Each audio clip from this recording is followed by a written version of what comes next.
आज हामी VS code install गर्न सिक्दैछौँ कम्प्युटरमा। नमस्कार, म पुनम चौधरी। VS कोड कसरी इन्स्टल गर्ने हामी कम्प्युटर सिक्दै फ्रेन्ड्स हो।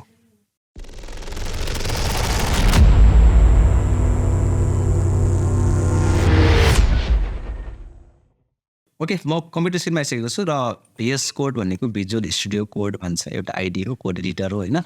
र हामी अहिलेसम्म चाहिँ सबलाइम टेक्स्ट एडिटर युज गर्दै थियौँ र आज चाहिँ VS कोड युज गर्न सिक्दैछौँ, जुन कि अहिले 90% डेभलपरले त्यो VS कोड एडिटर नै युज गरिराखेका छन्, गरिन्छ पनि होइन। र यसबाट हामी जुनसुकै सफ्टवेयर डेभलपमेन्टमा, जुनसुकै कोडमा, जुनसुकै ल्याङ्ग्वेजमा सबै कोड हामी यसमा टाइप गर्न सक्छौँ। र यसलाई हामी डाउनलोड गरेर कसरी इन्स्टल गर्ने हेर भाइ। ओके, पहिला डाउनलोड गर्न सिक्छौँ। डाउनलोड गर्नको लागि हामी गुगलमा भिजिट गर्नुपर्ने हुन्छ, गुगल खोल्न पर्यो र हामी सिम्पली आएर VS कोड डाउनलोड सर्च गर्छौँ गुगल यो एड्रेस बारमा र यहाँनिर यो भिजुअल स्टुडियो कोडको वेबसाइट आइहाल्छ, फर्स्टमै छ र म यसमा क्लिक गर्छु। यो ओपन भइसकेपछि यहाँनिर हामीसँग 3टा प्लेटफर्म छ, एउटा विन्डोज, एउटा लिनक्स र एउटा म्याक। हामी कुन अपरेटिङ सिस्टम युज गर्दैछौँ ती बेसमा हामी यसलाई चुज गर्ने हो। हामी विन्डोज युज गर्दैछौँ भने विन्डोज सेलेक्ट गर्नुपर्ने हुन्छ होइन। यो लिनक्सको लागि र यो म्याकको लागि। म विन्डोजमा क्लिक गरेँ र यो विन्डोजमा क्लिक गरिसकेपछि यहाँनिर हामीसँग यसको केही यहाँनिर केही कुराहरू लेखेको छ, डिस्क्रिप्सनहरू होइन। र यसको प्रिभ्यू पनि हामी यहाँनिर देख्न सकिराखेको छौँ, यी यसरी कोड टाइपिङ हुन्छ भनेर। र म थोरै स्क्रोल डाउन गरेँ र हाम्रो यो ट्याग क्लिक गर्ने बित्तिकै डाउनलोड मेसेज भइहाल्छ। यदि भएन भने है हामी डाउनलोडमा क्लिक गर्छौँ, हाम्रो डाउनलोड भइहाल्छ। म यो विन्डोजमा क्लिक गर्दैछु, क्लिक र हाम्रो यो डाउनलोडको लागि पर्मिसन माग्छ। म यसमा एस गरिदिन्छु र यो हाम्रो डाउनलोडिङ स्टार्ट हुन्छ। यो 90 MB को छ, 90 MB र यो डाउनलोडिङ हुँदैछ। एकछिन वेट गरौँ। ओके, म यसलाई ओपन इन फोल्डरमा क्लिक गर्छु र मेरो फोल्डरमा ओपन हुन्छ। अब यसलाई हामी कम्प्युटरमा इन्स्टल गर्न पर्यो। अहिले हाम्रो कम्प्युटरमा डाउनलोड मात्रै भयो, इन्स्टल भएको छैन। जस्तै हामी मोबाइल एप्सहरू आफ्नो मोबाइलमा इन्स्टल गर्छौँ नि, सेम प्रोसेसमा यसलाई पनि डाउनलोड गरेर इन्स्टल गर्नुपर्ने हुन्छ। र इन्स्टल गर्न एकदमै सजिलो छ। यसलाई हामी राइट क्लिक गरेर ओपन गर्छौँ। ओपन भइसकेपछि यहाँनिर केही पर्मिसनहरू, केही होइन गाइडलाइन्स, केही कुराहरू माग्छ यसले, केही रिक्वायरमेन्ट्सहरू यहाँ हामी यसलाई प्रोभाइड गर्छौँ यसरी। र यसको टर्म्स एन्ड कन्डिसन पहिला एक्सेप्ट गर्छौँ, हामी नेक्स्ट गर्छौँ।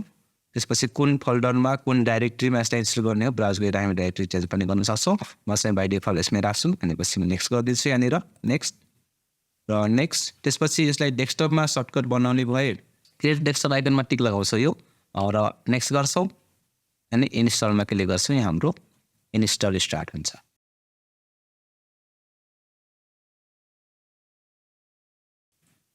ओके, मेरो यो इन्स्टल भइसकेको छ। यसमा लन्चमा टिक लगाएर म फिनिस गरिदिन्छु। मेरो यो डाइरेक्टली ओपन पनि भइहाल्छ है।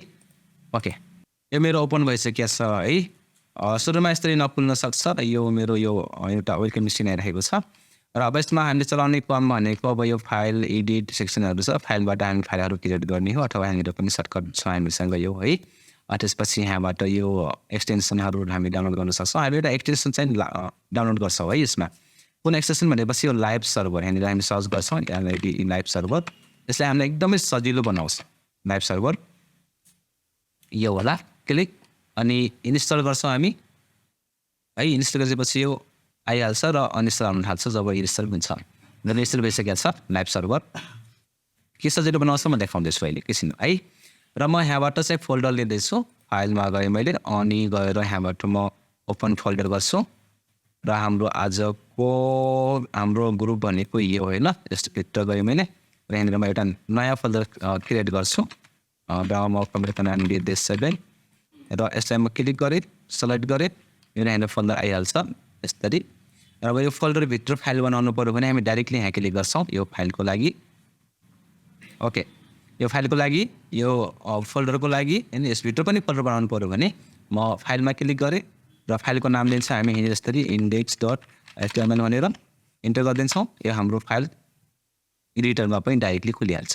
र अब यसमा हामी आफ्नो कोडहरू टाइप गर्ने हो र यसमा पनि सबलाइम जस्तै डाइरेक्टली होइन, यो स्केलेटन बनाउनु पऱ्यो भने यहाँनिर एक्सक्लामेसन मार्क लगाउँछौँ। यो एक्सक्लामेसन मार्क लगाउने बित्तिकै है त्यसपछि इन्टर गर्ने हो भने हाम्रो यो बोइलर प्लेट अथवा स्केलेटन बेसिक स्ट्रक्चर जे भने पनि HTML को बनेर आइहाल्छ हाम्रो है। र यो डक टाइप सुरुमा हुन्छ नै यो हाम्रो है, यो सुरुमा डक टाइप हुन्छ नै। त्यसपछि यहाँनिर यो HTML ल्याङ भनेको ल्याङ्ग्वेज भन्न खोजेको, EN भनेको इङ्ग्लिस, र यहाँनिर मेटा इन्फर्मेसनहरू 2 लाइनमा राखेको छ केही। अनि टाइटल यहाँनिर छ हाम्रो टाइटल, र टाइटल डकुमेन्ट लेखा छ। अब हामी आफ्नो आवश्यकता अनुसार पेज अनुसार आफ्नो टाइटल टाइप गरिदिन्छौँ यहाँनिर हाम्रो पेजको। र अब बाँकी कुरा चाहिँ हामी यो बडीमा बनाउँछौँ। र यसमा मैले इक्जाम्पलको लागि म H1 दिएँ, र H1 यो एङ्गुलर ब्र्याकेट क्लोज, र यो क्लोज भइहाल्छ ट्याग पुरै कम्प्लिट आफै है। र म यसमा चाहिँ राख्दिन्छु कोटही। ल इक्जाम्पलको लागि मैले कोटही राखेँ यसरी, के हो TAH है। र यो अब हामी यसलाई ब्राउजरमा रन गराउनु छ भनेपछि यसलाई हामी डाइरेक्टली यहाँबाट राइट क्लिक गरेर ओपन विथ लाइभ सर्भर गर्छौँ। बहुत सजिलो हुन्छ, घरिघरि हामीलाई रिलोड गर्न पर्दैन। ओपन विथ लाइभ सर्भर, मेरो लाइभ सर्भर ओपन भइसक्यो। र यसको म स्क्रिन सानो गर्छु है, यहाँबाट स्क्रिनमा क्लिक गरेँ मैले, यो सानो भयो। र यता यो स्क्रिन ब्राउजरको म यता राखेँ, कोडकोमा यता राखेको छु। र अब म यो कोटै लेखेको छु, यहाँनिर आइराखेको छ। अब मैले यहाँ ट्रेनिङ पनि थपेँ, ट्रेनिङ थपेँ, TRAINING होइन। ट्रेनिङ थपेर मैले कन्ट्रोल S मात्रै दबाउने हो भने यहाँनिर अटोमेटिक रिलोड भइहाल्छ आफै। कन्ट्रोल S हामीले रिलोड गर्नै पर्दैन। यति सजिलो बनाउँछ यहाँ ल्याब सर्भरले। सेन्टर पनि लेखौँ, सेन्टर लेखेँ।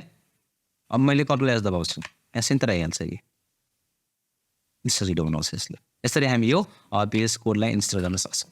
सकिन्छ इन्स्टल गर्न। अनि यसमा कोड लेख्न गाह्रो छैन, सजिलो छ। त्यो डाउनलोड गर्ने, सायद अघिल्लो ग्रुपले डाउनलोड गरिसकेका छन् होला, आफू पनि डाउनलोड गरेर इन्स्टल गर्न सिक्ने एकपटक। र लाइभ सर्भर, यहाँ गएर लाइभ सर्भर एउटा एक्सटेन्सन इन्स्टल गर्ने। यहाँ थुप्रै सेसनहरू छ है, र सबै ल्याङ्ग्वेजको कोडहरू पनि हामी यसबाटै कुनै के अरे कोड लेख्न सक्छौँ, कोडिङ गर्न सकिन्छ। जुनसुकै ल्याङ्ग्वेजको कोड भनौँ है। प्लस अहिले जति पनि यो सफ्टवेयर भन्छ नि, गेम्स सफ्टवेयर, सबै यहीबाट मजाले भन्छ। कोडिङ गर्ने यहीँ हो, यस्तै गरी नै। अब हामी सिक्दैछौँ HTML, सफ्टवेयरको लागि अरू ल्याङ्ग्वेज हुन्छ, र कोडिङ गर्ने यस्तै गरी हो। र अब CSS को लागि पनि चाहियो यहाँनिर होइन। अनि पछि अब CSS पनि चाहियो भनेपछि यहाँनिर क्लिक गर्छ हामी। त्यसपछि यहाँनिर अब INDES index.CSS टाइप गरिदिएँ यहाँनिर, अनि म क्लिक गरिदिएँ। CSS आइगयो, यो मेरो HTML हो, यो मेरो CSS आइगयो यही फोल्डरमा। र हामी फोल्डर 7 मा गएर हेर्ने हो भने पनि यहाँनिर हाम्रो होइन त्यही फोल्डरमा त्यो फाइल बनिसकेको छ। यहाँभित्र हाम्रो यसमा र 7 मेरो CSS र यो HTML, जुन कि यहाँनिर कोड VS कोडमा पनि देखाइरहेको छ। यो CSS को लागि, यो HTML को लागि, यति छ। अब यसमा CSS कोड, यसमा HTML, र लिङ्क चाहिँ गर्नै पर्यो है। लिङ्क चाहिँ गर्नै पर्यो यहाँनिर, त्यस्तो लिङ्क गर्नै पर्यो। लिङ्क आएन, इमेज छैन मसँग, लिङ्क आयो भने है। अब आएन भने फेरि सबै आफै टाइप गर्नु पर्यो। र आउने चाहिँ बनाउनुको लागि फेरि एक्सटेन्सन चाहिन्छ, अर्को एक्सटेन्सन राख्नुपर्छ जसले त्यो अटो कम्प्लिट गरिदिन्छ। त्यो म अहिले राखेको छैन है। ओके, यो राख्न जाने। र हामी यो जानिसकेपछि हिजोको काम त जान्यो नि। यो हाम्रो पेज नम्बर यो 61 मा प्रोजेक्ट 1 छ। हामी हिजो यो बनाउन सिक्यौँ, यो कोड राखेर यस्तो बनाउन सिक्यौँ। र यसमै हेर्ने भए पनि म यहाँनिर देखाउन सक्छु होइन। के भनेपछि यो हामी यो बनाउन सिकेको थियौँ हिजो, कुन यो न्यापबार होइन। र आज यसकै बेसमा यो प्रोजेक्ट 1 बनाउनु पर्ने छ, यो वाला न्यापबार। किताबमै हेर्ने है, मलाई यहाँ देखाउनु पर्छ। कम्प्युटरमा मैले राखेको छैन, कसरी देखाउनु? कि त्यसलाई पुरै कोड चेन्ज गरेर देखाउनु पऱ्यो। अहिले मैले चेन्ज गर्दै भएर सिकिहाल्छ, तिमीहरू भयो सिकाउने होला होइन। यो हाम्रो प्रोजेक्ट हो, यो आफै बनाउने हो। यो बुझिया छ भने यो आफै बनाउन सक्नुभयो, केही गाह्रो छैन यहाँनिर हेरेँ। के छ भनेपछि अब हिजो चाहिँ हामी यो एबाउटलाई लास्टमा पठाउन सिकेको थियौँ, यसमा लास्टमा पठाउनु पर्ने छँदै छैन। र यो एबाउटको हामी कलर ब्याकग्राउन्डको छुट्टै राखेको थियौँ यस्तै गरी हो। यसमा होमको राख्नुपर्ने छ, बस केही गर्नु पर्दैन। हिजोको जस्तै सेम टु सेम यो राखेर जान्नु पर्यो। यो अबाउट यता पठाउनु परेन, यसको ब्याकग्राउन्डको सट्टामा यसको ब्याकग्राउन्ड चेन्ज गर्नु पर्यो बाहिर, र यो बनाउनु पर्यो। यसकै बेसमा सेम टु सेम छ, यति चेन्ज गर्नुपर्छ बस, यति चेन्ज गऱ्यो भने हाल्छ। ल कसले कति बुझ्यो एउटा टेस्ट पनि हुन्छ आज। यस्तै बनाएर देखाउनु पर्यो है। Okay, keep watching, keep practice, thank you.